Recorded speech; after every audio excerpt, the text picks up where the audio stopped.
in the beginning here, I want you to think about a particularly pleasant customer experience that you've had. Think about something that was really pleasant. It could be recent, it could be a long time ago.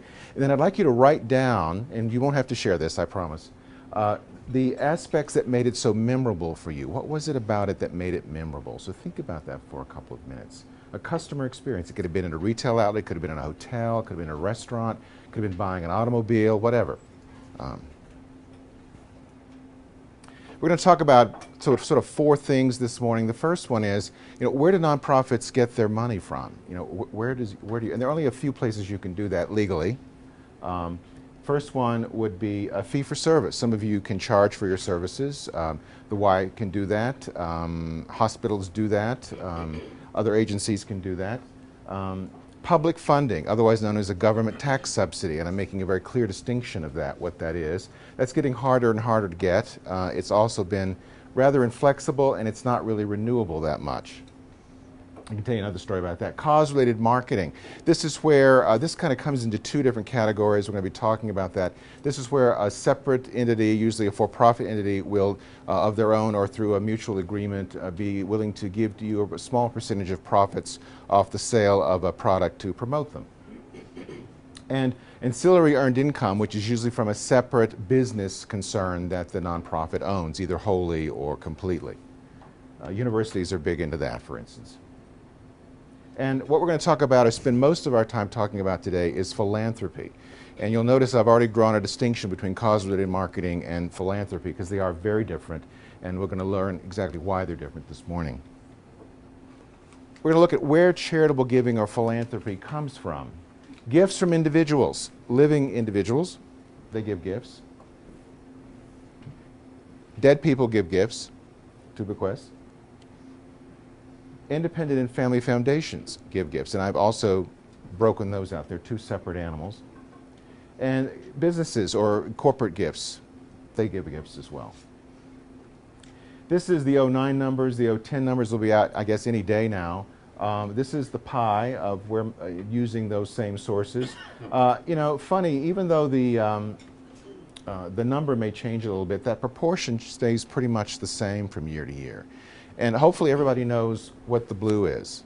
Anyone want to tell me what this is? Individuals, living individuals is this group right here.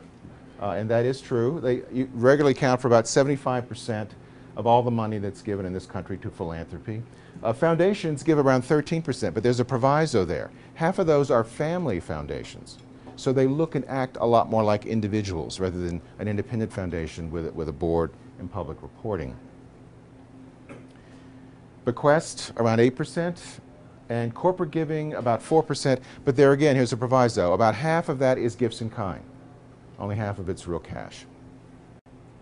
And I think that should be a filio. I think I got my Greek roots wrong here, but that's a filio and anthropos, are the two Greek roots for the word philanthropy that we get. And that literally means brotherly love of mankind. If you just put all that together in a very literal sense in the Greek, that's what it means. So then, philanthropy then is giving for the love of humankind. That's what it's for. That's what philanthropy is. And I want to focus in on that because that really influences the way you approach going about to solicit that giving. Here's some questions. You probably asked these. How can we raise more money? How can we get people to give to our organization? What are the current mineable pools of wealth? Has anyone ever asked these questions? All right. Okay. Okay. I can't see too much out there. All right. All right. Let me tell you something. Those are the wrong questions. These are questions you really shouldn't be concerned about. All right. Why would a donor invest in us? Why do our current donors give and perhaps continue to give to us? And what are our donors' deepest felt needs and aspirations? Anyone ever asked these questions? Good, because these are the right questions. This is where the focus should be if you're going to look at raising serious philanthropic money, right here. So distinguishing your organization in the fundraising arena is about, number one, starting with the right understanding and assumptions about your donors. That's the very first place to start. Asking the right questions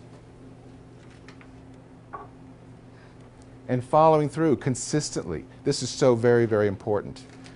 Fundraising that's done well is not a, we'll do it this year and we'll skip and come back next year kind of thing. It's a continual process. It's momentum. I'm an old engineer, and so, you know, if I use the steam engine example, you know, if you're looking at a coal boiler, it takes a lot of energy. You keep putting that coal or that wood on that fire to bring the water to a point where it actually becomes vapor when it boils. But once you get to that point and the flywheel starts turning, it only takes incremental energy to keep it turning. But you let it drop below that critical level again, and you're shoveling fuel on it, you see. Universities discovered this a long time ago when they were doing capital campaigns, and they've since gotten out of the sometime business. They're doing the all-the-time business. We'll talk a little bit more about that later.